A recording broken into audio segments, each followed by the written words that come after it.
Assalamu alaikum students. This lecture is recorded by Sarhad Education System for class 10 arts. This is your general science book. Open your books. So students, we have discussed about static charges in the previous lectures. So in this lecture we will continue the static charges. Last time हमने lecture में building up पढ़ा था static charges का, किस तरह से हम electron transfer के ज़रिए जो है वो किसी भी ऑब्जेक्ट पर स्टैटिक चार्जेस को बिल्ड अप कर सकते हैं।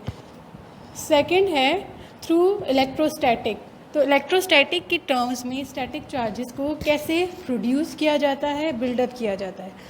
सो इलेक्ट्रोस्टैटिक इंडक्शन जो है एक्चुअली एक पूरा मैकेनिज़्म है जिसमें क्या किया जाता है कि एक जो कंडक्टर है, अनचार्ज कंडक्टर है, उस पर चार्जेस प्रोड्यूस किए जाते हैं without physical contact with another charge body.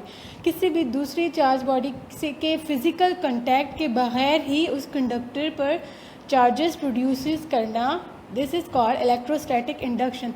जैसे स्टूडेंट्स लास्ट टाइम हमने पढ़ा था कि हम जो है चार्जेस का प्रोड्यूस करते हैं किसी भी ऑब्जेक्ट पर जब कोई दो ऑब्जेक्ट हम रब करें या फिर हम उनको एक दूसरे से दूर लेकर जाएं या प्रेस करें उनको या पुल अपार्ट करें, तो इसकी मदद से चार्जेस जो हैं वो उन ऑब्जेक्ट्स पर प्रोड्यूस होना शुरू हो जाते हैं।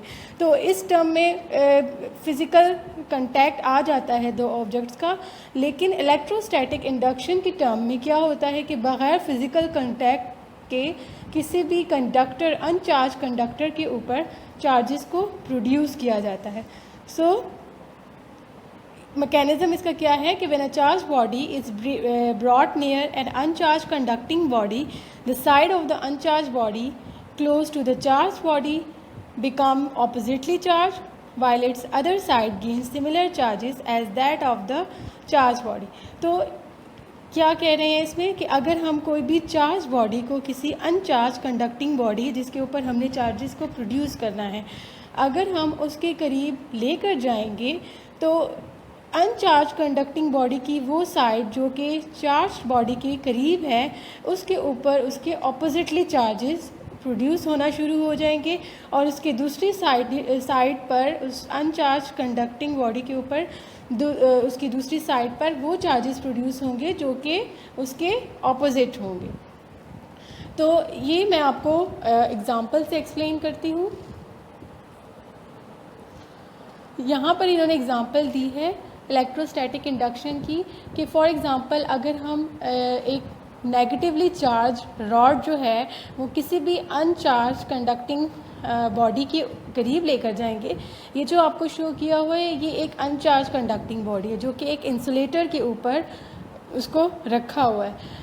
उसके करीब अगर हम चार्ज बॉडी जो कि नेगेटिवली चार्ज रॉड है उसके करीब लेकर जाएंगे तो ये देखें जैसे मैकेनिज़्म में हमने पढ़ा है कि वो साइड जो रॉड के करीब होगी वो उस रॉड के ऑपोजिटली चार्जेस प्रोड्यूस करना शुरू हो जाएगी। जैसे यहाँ पर अगर नेगेटिव चार्ज हैं तो इस साइड पर पॉजिटिव चार्ज अपीयर होना शुरू हो जाएंगे, बट इस ऑब्जेक्ट की जो दूसरी साइड है उस पर जो रॉड है और जो दूसरी साइड है ये दोनों सिमिलर चार्जेस शो करेंगे। जैसे यहाँ पर अगर पॉजिटिव चार्जेस हैं इसकी वजह से प्रोड्यूस हुए तो दूसरी साइड पर नेगेटिव चार्जेस प्रोड्यूस होंगे, जो ये दोनों तो सिमिलर होंगे but side A and B are opposite. तो ये किस तरह से होता है कि जैसे ही हम कोई भी चार्ज ऑब्जेक्ट किसी भी अनचार्ज कंडक्टर के करीब लेकर जाते हैं तो इलेक्ट्रॉन जो हैं जो इसके ऊपर जो कंडक्टर के ऊपर इलेक्ट्रॉन्स होते हैं वो एक साइड से ट्रांसफ़र होकर दूसरी साइड पर चले जाते हैं, जिसकी वजह से जहाँ से ट्रांसफरिंग होती है वहाँ पर पॉजिटिव चार्जेस अपीयर हो जाते हैं और जहाँ पर इलेक्ट्रॉन ट्रांसफ़र होकर जाते हैं वहाँ पर नेगेटिव चार्जेस प्रोड्यूस होते हैं। जैसे हमने पिछले लेक्चर में डिस्कस किया था कि अगर कोई भी ऑब्जेक्ट इलेक्ट्रॉन लूज़ करती है तो उसके ऊपर पॉजिटिव चार्ज होते हैं और जो ऑब्जेक्ट इलेक्ट्रॉन गेन करती है उसके ऊपर नेगेटिव चार्ज होते हैं। तो सेम फिनोमेना यहाँ पर भी हो रहा है कि यहाँ से इलेक्ट्रॉन जो है वो ये साइड इलेक्ट्रॉन को लूज़ कर रही है जिसकी वजह से पॉजिटिव चार्जेस हैं, और ये गेन कर रही है जिसकी वजह से इसके ऊपर नेगेटिव चार्जेस हैं। तो ये जो पूरा फिनोमेना है इसको हम रीडिस्ट्रीब्यूशन ऑफ चार्जेस भी कहते हैं, या हम इलेक्ट्रोस्टैटिक इंडक्शन भी कहते हैं। सो स्टूडेंट्स, अगर हम यही जो है ऑब्जेक्ट जो रॉड है, अगर हम इसको हटा देंगे तो उसके बाद जो है ये कंडक्टर अपनी ओरिजिनल कंडीशन में आ जाएगा, चार्जेस दोबारा से रीडिस्ट्रीब्यूट होकर अपनी अपनी जगह पर आ जाएंगे और दोबारा से ये कंडक्टर अनचार्ज हो जाएगा। So here the phenomena of redistribution of charges on the surface of inside a neutral conducting body due to the presence of a charged body in its proximity is called electrostatic induction.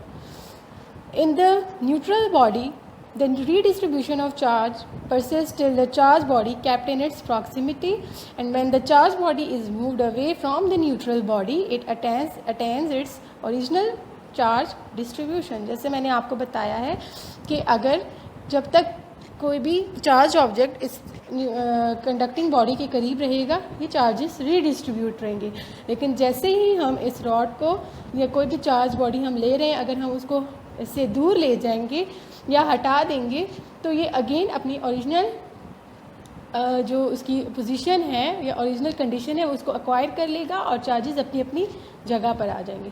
सो इस पूरे phenomena को क्या कहा जाता है? Electrostatic induction.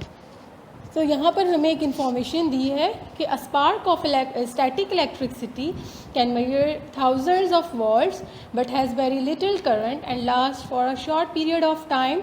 This means it has little power और energy.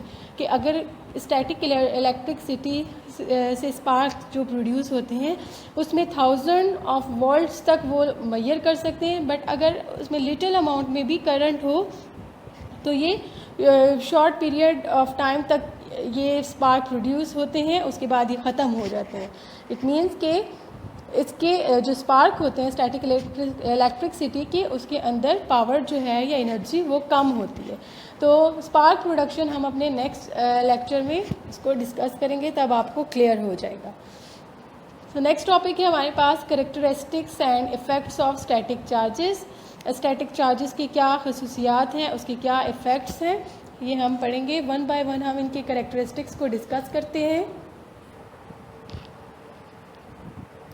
सो first है हमारे पास conservation of charges. Conservation of charges कैसे होते हैं? जैसे न्यूट्रल ऑब्जेक्ट्स जो होती हैं उसके ऊपर इक्वल अमाउंट के पॉजिटिव और नेगेटिव चार्जेस होते हैं। कोई भी ऑर्डिनरी ऑब्जेक्ट अगर पड़ा हुआ है तो वो न्यूट्रल कंडीशन में होता है, उसके ऊपर नंबर ऑफ इलेक्ट्रॉन्स या नंबर ऑफ प्रोटॉन्स जो हैं वो इक्वल अमाउंट में होते हैं। लेकिन हम जब दो ऑब्जेक्ट्स को रब करते हैं तो उसके ऊपर जब इलेक्ट्रॉन ट्रांसफरिंग स्टार्ट होती है तो वो इलेक्ट्रीफाइड स्टेट पे आ जाता है, जिसकी वजह से क्या होता है कि एक साइड पर एक ऑब्जेक्ट पर पॉजिटिव चार्जेस अपेयर होना शुरू हो जाते हैं और दूसरे ऑब्जेक्ट पर नेगेटिव चार्जेस अपेयर होना शुरू हो जाते हैं। बट ये जो चार्जेस पॉजिटिव और नेगेटिव चार्जेस हैं ये दोनों ऑब्जेक्ट्स पर इक्वल अमाउंट में मौजूद होते हैं, इसलिए हम क्या कहते हैं कि जो ऑब्जेक्ट में जो चार्जेस होते हैं वो कंजर्व हो जाते हैं, उनमें कंजर्वेशन ऑफ चार्जेस जो है वो रिमेन होता है।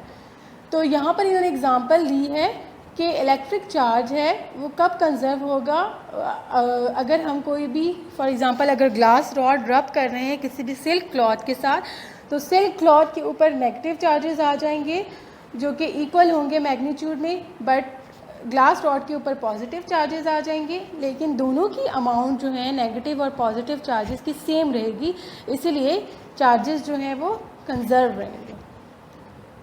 नेक्स्ट हमारे पास है अट्रैक्शन। कोई भी दो ऑब्जेक्ट्स अगर हम उनके ऊपर स्टैटिक चार्जेस प्रोड्यूस कर रहे हैं तो स्टैटिक चार्जेस की वजह से वो ऑब्जेक्ट्स इस काबिल हो जाएंगे कि वो किसी भी दूसरे ऑब्जेक्ट को अपनी तरफ अट्रैक्ट कर सकें, मतलब उनमें फोर्स ऑफ अट्रैक्शन जो है वो प्रोड्यूस हो जाती है। यहाँ पर इन्होंने एग्जांपल दी है कि अगर हम कोई भी ग्लास रॉड को सिल्क या एबनाइट रॉड के साथ रब करते हैं तो उसके ऊपर स्टैटिक चार्जेस डेवलप हो जाती है, और ये रॉड फिर बाद में क्या, अगर हम इन रॉड्स को किसी भी स्मॉल पार्टिकल्स या पीस ऑफ पेपर के करीब लेकर जाएंगे तो ये उनको अपनी तरफ अट्रैक्ट करेंगे। जैसे यहाँ पर इन्होंने एक कॉम्ब दिखाई है कि अगर हम कॉम्ब करते हैं तो आफ्टर कॉम्बिंग हम अगर इस कॉम्ब को स्मॉल पार्टिकल्स या पीस ऑफ पेपर के करीब लेकर जाएंगे तो ये उन पेपर्स को या उन पार्टिकल्स को अपनी तरफ अट्रैक्ट करेगा। This means that static charges can also produce force of attraction between the two objects. Third characteristics है रिपल्शन। जैसे फोर्स ऑफ अट्रैक्शन प्रोड्यूस होती है इसी तरह दो ऑब्जेक्ट्स के दरमियान समटाइम्स फोर्स ऑफ रिपल्शन भी प्रोड्यूस हो सकती है। फॉर एग्ज़ाम्पल अगर हम कॉम्ब करते हैं तो हमारे जो हेयर हैं, आप देखेंगे कि ड्राई करने के बाद या ड्रायर यूज़ करने के बाद या कॉम्ब करने के बाद आपके जो बाल हैं या जो हेयर हैं वो फ्लाई करने लगते हैं, एक दूसरे से दूर जाने लगते हैं। ये किस वजह से होते हैं कि जैसे ही आप कॉम्ब करते हैं तो आपके कॉम्ब के ऊपर जो है वो पॉजिटिव चार्जेस अपीयर होना शुरू हो जाते हैं, बट आपके हेयर पर नेगेटिव चार्जेस होते हैं और सारे हेयर जो हैं वो सेम चार्जेस एक्वायर करते हैं। जैसे हमने पढ़ा है कि सेम चार्जेस एक दूसरे को रिपेल करते हैं, एक दूसरे से दूर जाते हैं। तो इसी तरह से ये जो यहाँ पर जो सेम चार्जेस प्रोड्यूस होंगे उसकी वजह से ये बाल या हेयर जो हैं वो एक दूसरे से दूर जाएंगे, एक दूसरे को रिपेल करेंगे। इस पूरे मैकेनिज़्म को फ्लाई अवे ऑफ हेयर भी कहा जाता है।